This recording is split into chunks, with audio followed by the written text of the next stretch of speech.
Hi students, हम chemistry का दूसरा चैप्टर लेके आए हैं, एटम एंड देयर स्ट्रक्चर। ठीक ना, क्योंकि पहला चैप्टर खत्म हो चुका है। उसमें एक छोटा सा टॉपिक बच गया है, empirical formula.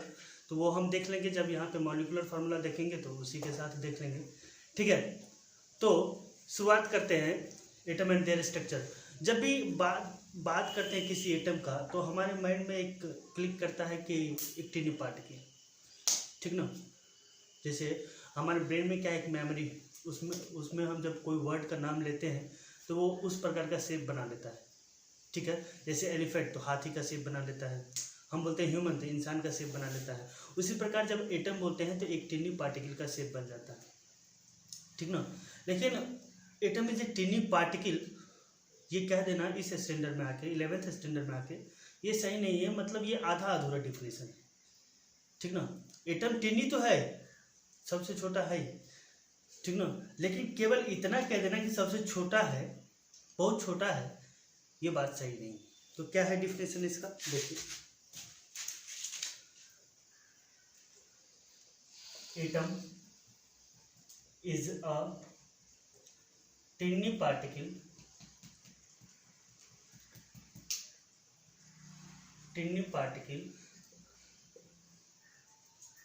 of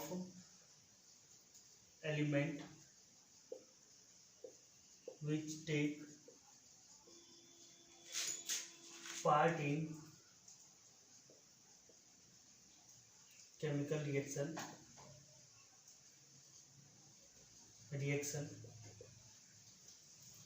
and cannot be found in free state।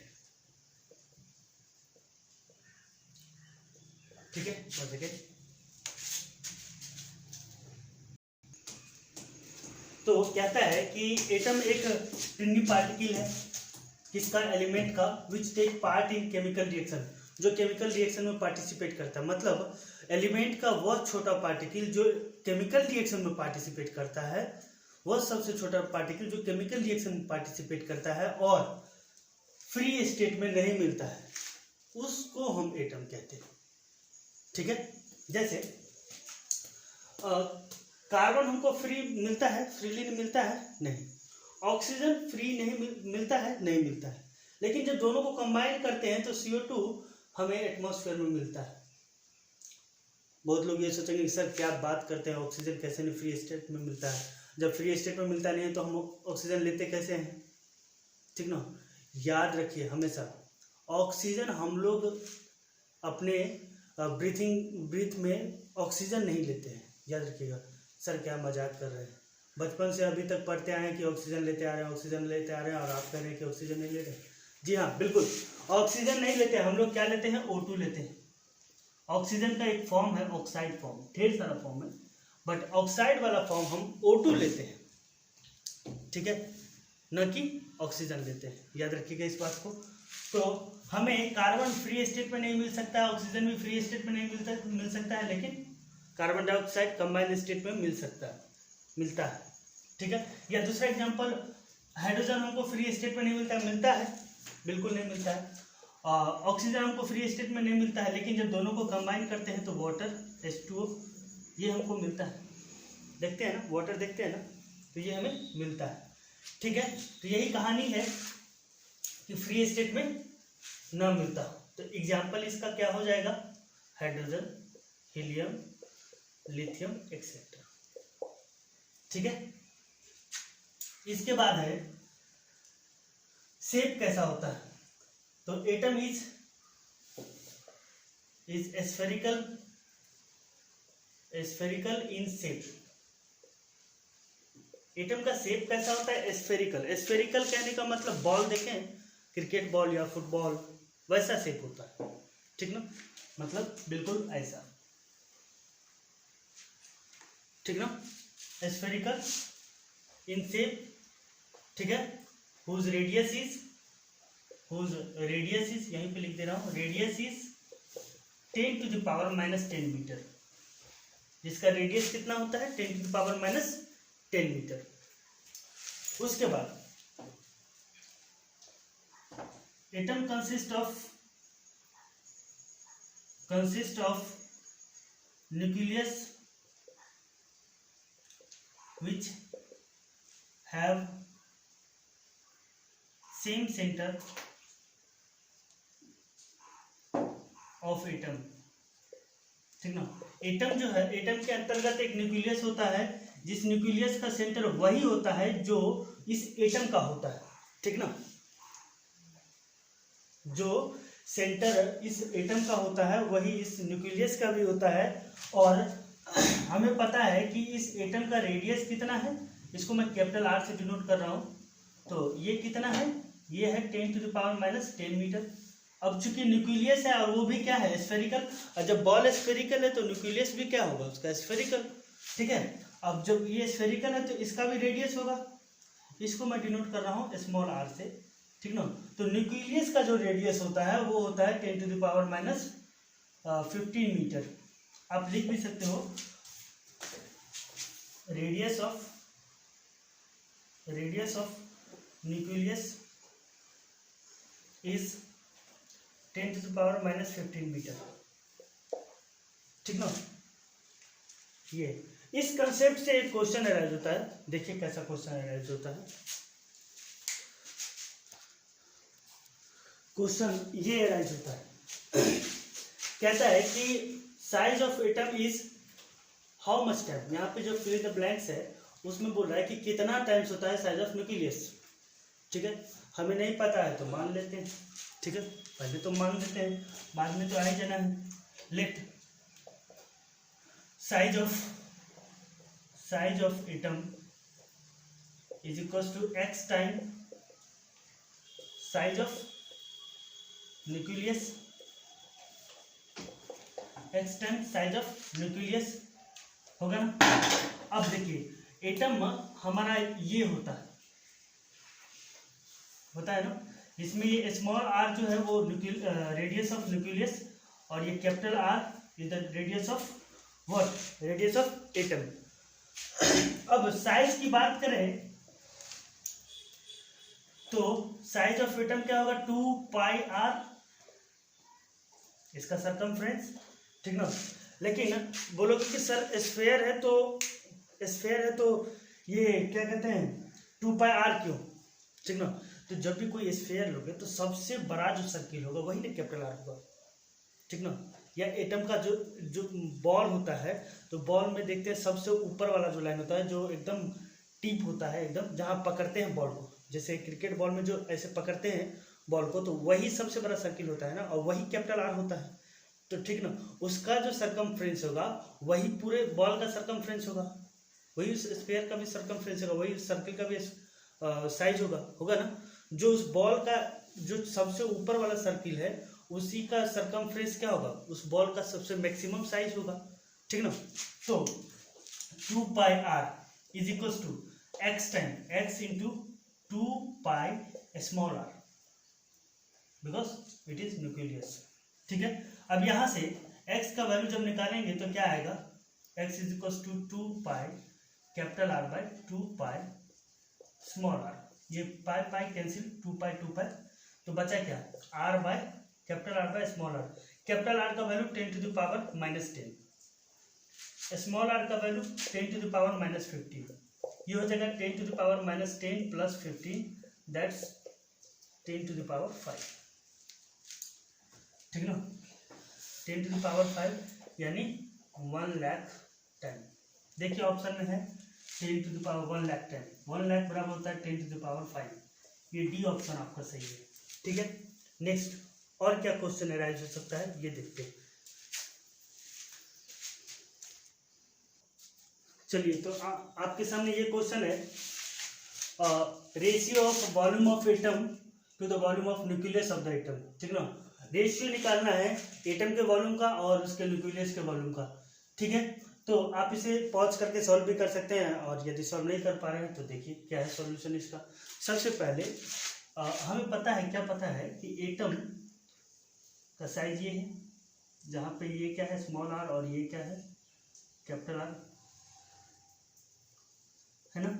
अब वॉल्यूम का बात कर रहा है तो चूंकि साइज का बात कर रहा था तो हम बॉल का सबसे ऊपर वाला पार्ट लिए, जैसे ये बॉल पकड़ते हैं तो ये सबसे ऊपर वाला पार्ट लिए थे, वही सबसे मैक्सिमम साइज हो सकता है किसी भी स्फीयर का, ठीक है। लेकिन अब वॉल्यूम का बात कर रहे हैं तो पूरा स्फीयर का वॉल्यूम लेंगे ना, वॉल्यूम अब पूरा स्फीयर का लेंगे।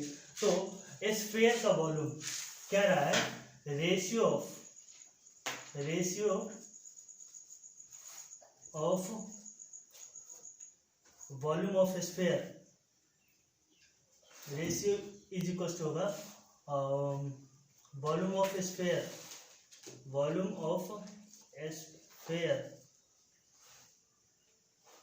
सॉरी वॉल्यूम ऑफ स्फीयर नहीं, volume of atom to the volume of nucleus. यही पूछ रहा है ना कि इस दोनों का रेशियो क्या होगा, रेशियो यही होता है ना। चलिए देखिए इसके बाद वॉल्यूम ऑफ एटम क्या होता है, वॉल्यूम ऑफ एटम होगा क्या, वही वॉल्यूम होगा जो स्फीयर का वॉल्यूम होगा, because atom is spherical in shape, हमने पहले पढ़ लिया है।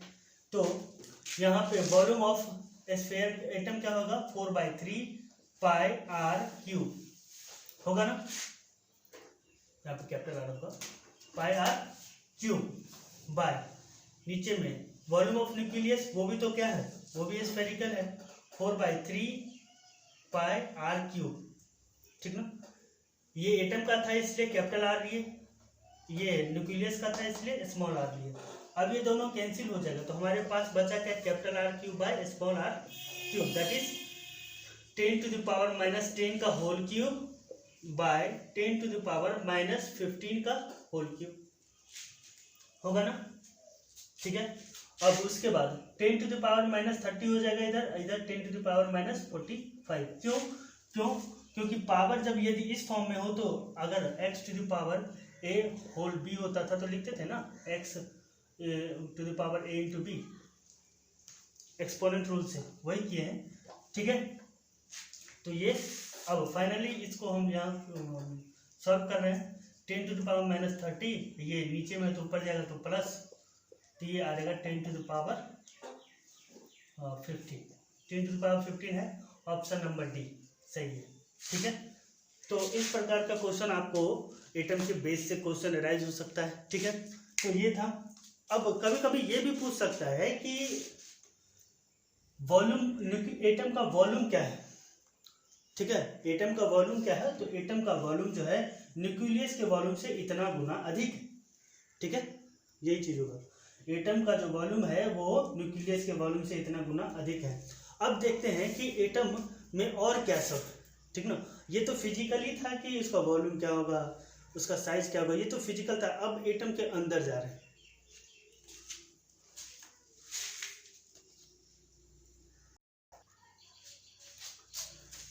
चलिए देखते हैं। एटम में बहुत सारा कंस्टिट्यूएंट पार्टिकल है, बहुत सारा, 123 या और 126 के आसपास, ठीक है। लेकिन हमें जो पढ़ना है उसमें से केवल 3 पढ़ना है, 3 का पोजीशन पढ़ना है, that is electron, proton and neutron, ठीक है। तो देखते हैं कि एटम के अंदर कैसा पोजीशन होता है इलेक्ट्रॉन, प्रोटॉन एंड न्यूट्रॉन का। तो ये हमारा यदि एटम है, ठीक है,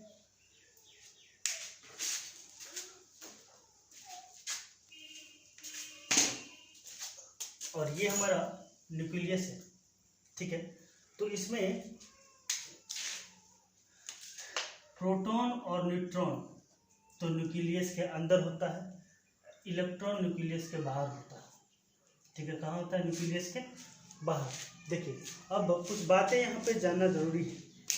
प्रोटॉन और न्यूट्रॉन मूव नहीं करता, वो न्यूक्लियस में फिक्स है, ठीक है। लेकिन इलेक्ट्रॉन इस न्यूक्लियस के चारों ओर मूव करता है, ठीक है, लेकिन फ्री मूव नहीं करता है। इलेक्ट्रॉन मूव करता है लेकिन फ्रीली मूव नहीं करता है, उसको आज़ादी नहीं है, डेमोक्रेसी नहीं है, वो एक सेल में मूव करता है और ज़रूरत पड़ने पे ही मूव करता है, ठीक ना। ज़रूरत कब पड़ेगा एटम में इलेक्ट्रॉन को मूव करने का ज़रूरत कब पड़ेगा, जब वो रिएक्शन करेगा, ठीक ना। जब रिएक्शन करने लगता है तब वो मूव करता है, ठीक है, और सेल में ही मूव करता है। सेल कहने का मतलब एक घर है एटम में, उसी घर में ही मूव करता है, ठीक है, उससे बाहर नहीं आ सकता, ठीक है। अब सर ये फ्रीली मूव क्यों नहीं करता है, जरा सोचिए कि एनर्जी का एक कंसेप्ट जो आइंस्टीन साहब ने दिया था, that is E is equals to mc², ठीक ना। ये कहता है, ये एनर्जी का इक्वेशन कहता है कि दुनिया में यदि कोई भी बॉडी मूव कर रहा है तो वो अपना एनर्जी लूज करेगा, ठीक है। दुनिया में यदि कोई भी बॉडी मूव कर रहा है तो वो अपना एनर्जी लूज करेगा। ये किसने कहा, आइंस्टीन साहब ने कहा, ठीक है। अब इलेक्ट्रॉन यदि फ्रीली मूव करता है तो वो अपना एनर्जी लूज करेगा, और जब एनर्जी लूज करेगा तो प्रोटॉन यहाँ पे एक भिखारी बैठा हुआ है। किसका भिखारी, इलेक्ट्रॉन का भिखारी। देखिए प्रोटॉन क्या होता है, प्लस चार्ज होता है, और माइनस देखेगा तो क्या करेगा, अपनी तरफ खींचेगा ना। तो ठीक है, प्रोटॉन ये क्या करेगा, इलेक्ट्रॉन अपनी तरफ खींचना चाहेगा, और ये भी अपना एनर्जी क्या कर चुका है, लूज कर चुका है। तो फाइनली ये क्या है, न्यूक्लियस में शिफ्ट कर जाएगा, और जब न्यूक्लियस में शिफ्ट कर जाएगा तो इलेक्ट्रॉन प्रोटॉन न्यूट्रॉन जब तीनों साथ में शिफ्ट कर जाएगा तो एटम ब्लास्ट कर जाएगा, एटम रहेगा ही नहीं, ठीक है। इसलिए इलेक्ट्रॉन जब मूव करता है तो किसमें, सेल में। ये हम पढ़ेंगे जब स्ट्रक्चर ऑफ एटम पढ़ेंगे। फिलहाल ये देखते हैं कि इसको खोजा कौन था, ये सब आया कहाँ से, कौन लाया, ठीक है। तो इलेक्ट्रॉन को जे थॉमसन ने खोज किया था। डिस्कवरी किसने किया था, जे थॉमसन, ठीक ना। लेकिन इलेक्ट्रॉन का नाम, इलेक्ट्रॉन जो है वो टर्म जो है वो दिए थे किसने, स्टोनी। वो किसने दिया था, स्टोनी। अब उसके बाद प्रोटॉन, तो प्रोटॉन का जो डिस्कवरी है वो किए थे इवलेन गोल्डस्टीन, ठीक ना। और नाम किसने रखा था, रदरफोर्ड ने। मतलब प्रोटॉन का नाम प्रोटॉन किसने रखा था, रदरफोर्ड ने, ठीक है। उसके बाद न्यूट्रॉन,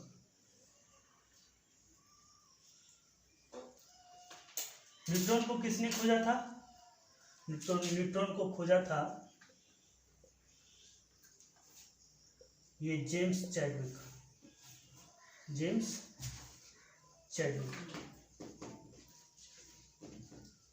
ठीक है। और इसका टर्म भी इन्होंने ही दिया था, टर्म भी जेम्स चैडविक ने ही दिया था, ठीक ना।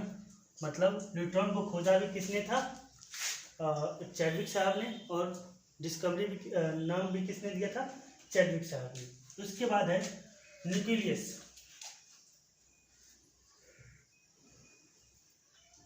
तो सबसे पहले एटम का जो डिस्कवरी है,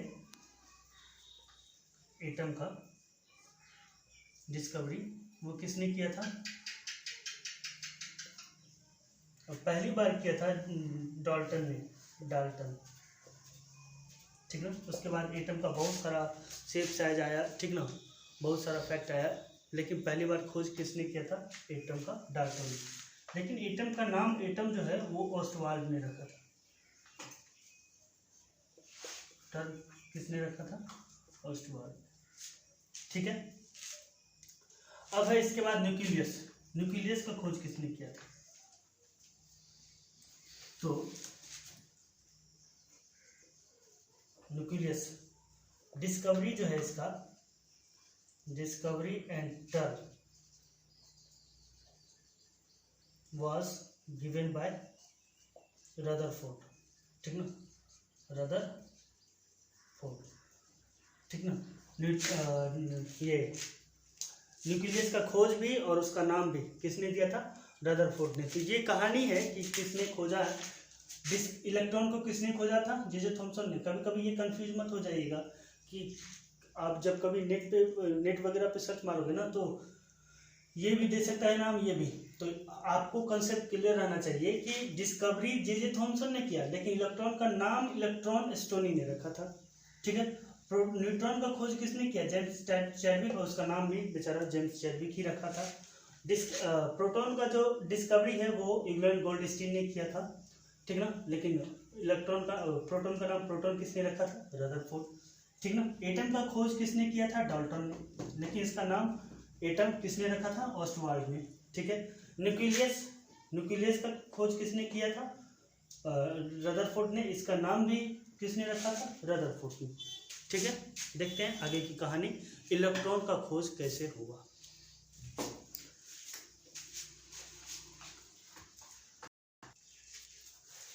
चलिए देखते हैं डिस्कवरी ऑफ इलेक्ट्रॉन, ठीक ना। तो इससे पहले हमने पढ़ लिया कि क्या है पोजीशन, न्यूक्लियस का खोज किसने किया था। हाँ, न्यूक्लियस की खोज से एक बात याद आया कि हमारे बैच में एक स्टूडेंट हुआ करती थी, अभी वो मेडिकल कॉलेज में है। तो उन्होंने एक बार क्या कहते हैं सर से पूछा था, हमारे सर से, कि सर आपने न्यूक्लियस का खोज, उसको एग्जाम में पूछा गया था, ठीक है, सबको पूछा गया था। तो न्यूक्लियस का खोज जो था, डिस्कवरी जो था, वो बायोलॉजी से था। वो क्वेश्चन किससे था? बायोलॉजी से। लेकिन वो केमिस्ट्री वाले सर से, हम लोग के सर से पूछी कि सर आपने तो बताया है कि न्यूक्लियस का खोज रदरफोर्ड ने किया था, तो रदरफोर्ड तो ऑप्शन में था ही नहीं, ठीक ना।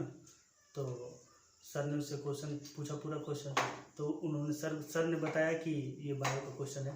तो आप लोग जब एग्ज़ाम दीजिएगा तो ऐसा गलती करके मत आइएगा कि न्यूक्लियस का खोज पूछ दे तो सिर्फ और सिर्फ केमिस्ट्री में जो एटम का न्यूक्लियस है वही न्यूक्लियस का डिस्कवरी पूछा हो सकता है। बायोलॉजी में जो सेल का न्यूक्लियस होता है, ठीक ना, बहुत सारा क्रोमोसोम्स का जो न्यूक्लियस होता है, या बहुत सारा है वैसा ऑर्गन या ऐसा ऑर्गेनिज्म, उसका न्यूक्लियस के बारे में पूछ दे तो आप समझ लीजिएगा कि केमिस्ट्री का एटम का न्यूक्लियस पूछ रहा है, ऐसा नहीं समझना है। फिलहाल देखते हैं कि इलेक्ट्रॉन का खोज किसने किया था, कैसे किया था, ठीक ना। एक्चुअली इलेक्ट्रॉन का जो खोज हमने बताया जे थॉमसन ने किया था, वो एक केमिस्ट नहीं थे, केमिस्ट्री के साइंटिस्ट नहीं थे, तो क्या थे? वो एक फिजिशियन थे। आपको जान के आश्चर्य लगेगा कि वो एक फिजिशियन थे और फिजिक्स के साइंटिस्ट थे, और तब उन्होंने इलेक्ट्रॉन का खोज किया। कैसे? वो इलेक्ट्रॉन को खोज नहीं कर रहे थे, वो एक दिन अपना फिजिक्स का कोई एक्सपेरिमेंट कर रहे थे, ठीक है। क्या एक्सपेरिमेंट कर रहे थे? देखिए, उस एक्सपेरिमेंट के लिए जो उसको जरूरत था वो था एक कैथोड रे का, कैथोड, एक एनोड रे का,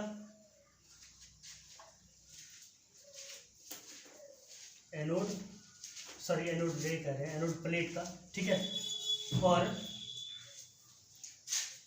एक ऐसा सोर्स का जो उसको इलेक्ट्रिक करंट प्रोवाइड करे up to 10,000 volt, potential difference up to 10,000 volt, ठीक ना। मतलब ये कि 10,000 वोल्ट का करंट का एक सोर्स का जरूरत था, एक कैथोड रे, एक एनोड रे और एक डिस्चार्ज ट्यूब,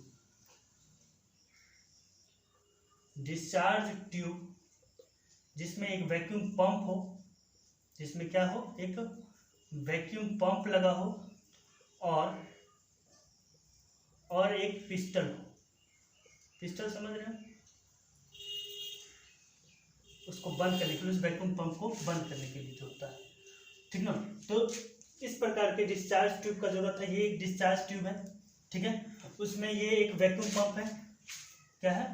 वैक्यूम पंप। ये क्या है? पिस्टन है,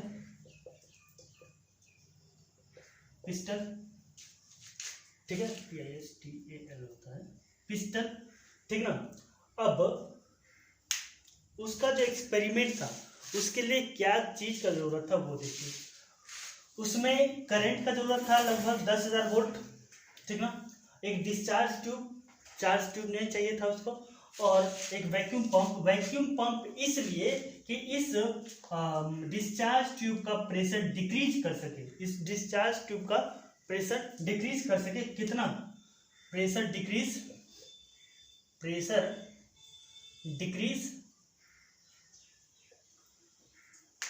टू 0.01 mm ऑफ Hg। इसमें जो मरकरी हो उसका प्रेशर कितना हो? डिक्रीज करके कितना में प्रेशर हो? पहले तो हाई प्रेशर रहा होगा, उसको डिक्रीज करके इतना mm तक ले आए, ठीक है। तो इस चीज का जरूरत था। तो कुछ नहीं, बेचारा अपना एक्सपेरिमेंट कर रहा था। जैसे ही ये सेटअप लगा के उसने 10,000 वोल्ट का एक सोर्स से करंट पास करना शुरू किया। सर बोलोगे 10,000 वोल्ट का सोर्स कहाँ से लाएंगे? तो लाइब्रेरी जो होता है फिजिक्स लेबोरेटरी, तो उसमें ढेर सारा मतलब ऐसा होता है कि आप जितना चाहे करंट इस्तेमाल कर सकते हो, ऐसा सोर्स रहता है, ठीक है। तो उन्होंने सोर्स से करंट पास करना शुरू किया।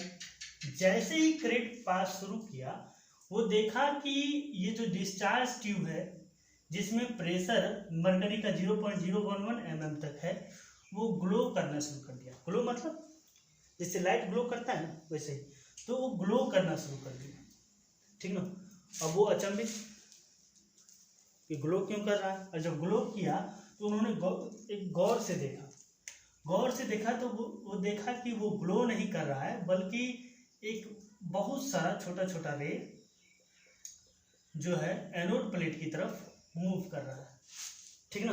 एनोड प्लेट की तरफ मूव कर रहा है, ठीक है। तब भी उसको कंसेप्ट क्लियर नहीं हुआ, तो उन्होंने माइक्रोस्कोप लगा के देखा। तो माइक्रोस्कोप लगा के जब देखा तो देखा कि ये तो रे नहीं है, एक छोटा छोटा पार्टिकल है, माइन्यूट पार्टिकल, माइन्यूट मतलब बहुत छोटा। उन्होंने देखा कि ये एक माइन्यूट पार्टिकल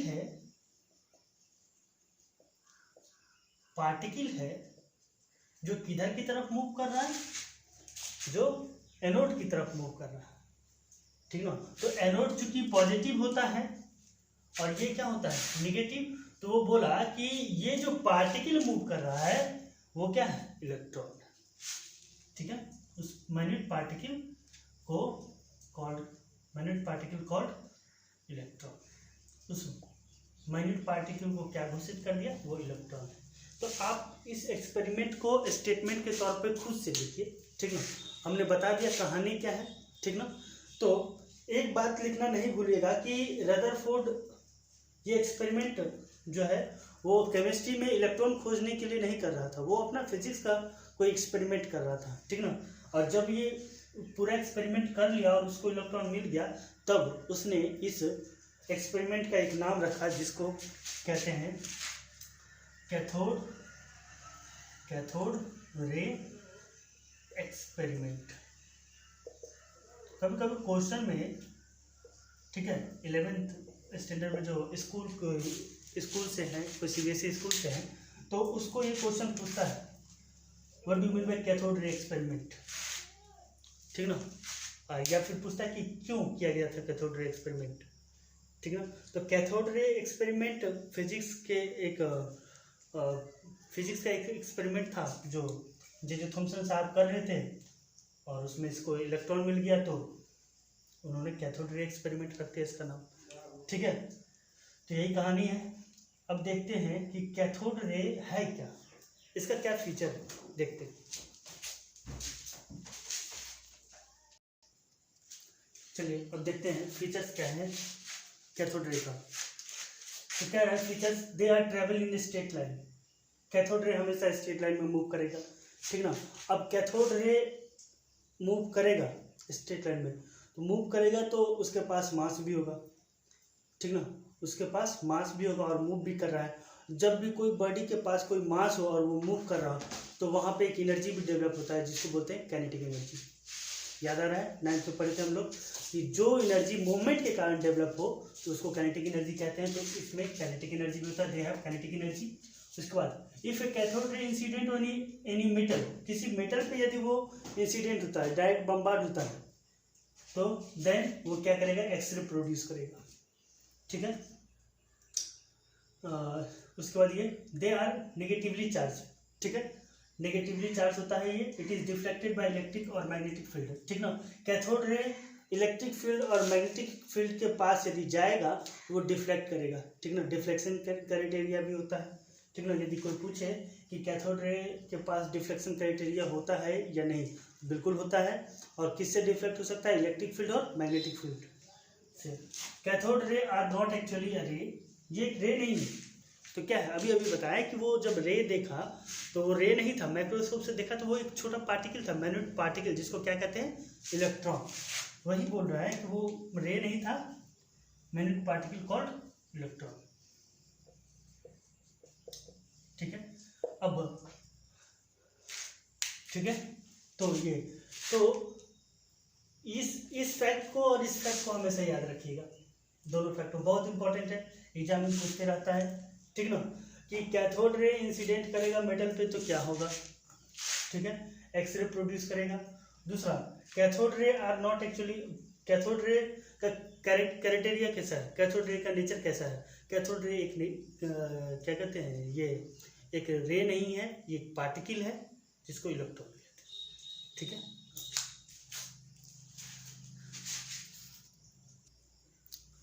चलिए अब इलेक्ट्रॉन के बारे में देखते हैं कि इलेक्ट्रॉन पे चार्ज होता है तो कितना चार्ज होता है। ठीक ना, इलेक्ट्रॉन पे चार्ज पहले दो तरह का होता है, एब्सोल्यूट और एक रिलेटिव। और इसका मास जो होता है वो एक ही तरह का होता है, एब्सोल्यूट मास। इसका मास जो होता है वो होता है 9.108 इंटू 10⁻³ kg। ठीक है, उसके बाद रिलेटिव चार्ज होता है इसका 1, और 1 यूनिट होता है।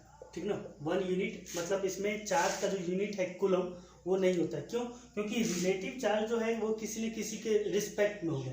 ठीक ना, ऊपर में कोई चार्ज, नीचे में कोई चार्ज, तो चार्ज का यूनिट कैंसिल, तो रिलेटिव चार्ज का यूनिटलेस होता है। ठीक ना, एब्सोल्यूट जो होता है वो 1.667 इंटू 10⁻⁻19 कूलम। अब चूंकि इलेक्ट्रॉन है तो ये माइनस हो जाता है। ठीक है, अब यही प्रोटॉन हो तो प्लस रहता है। ठीक है, अब इसके बाद एक इम्पॉर्टेंट टॉपिक और भी है, स्टैटिक रेशियो, सॉरी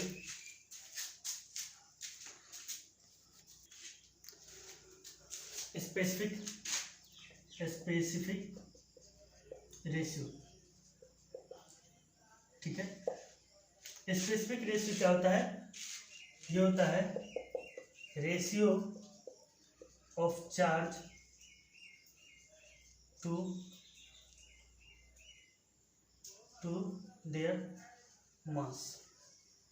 ठीक है, अब यदि इलेक्ट्रॉन का स्पेसिफिक रेशियो पूछे तो क्या होगा, स्पेसिफिक रेशियो ऑफ इलेक्ट्रॉन यदि पूछ दे तो वो क्या होगा, इलेक्ट्रॉन पे चार्ज कितना, -1.67 into 10⁻⁻19 coulomb by 9.108 into 10⁻31 kg। जब इसको सॉल्व करेंगे तो ये आएगा -1.75 इंटू 10⁻11 कूलम पर kg। ठीक है, तो ऐसे निकलता है इसका स्पेसिफिक रेशियो। आप लोग इसको समझिए, और यदि कोई भी दिक्कत हो तो कमेंट सेक्शन में आप कमेंट कर सकते हैं। हम आशा करते हैं कि वीडियो आपको पसंद आएगा। ठीक है, फिर भी यदि कोई दिक्कत हो तो कमेंट सेक्शन में आप कमेंट कर सकते हैं।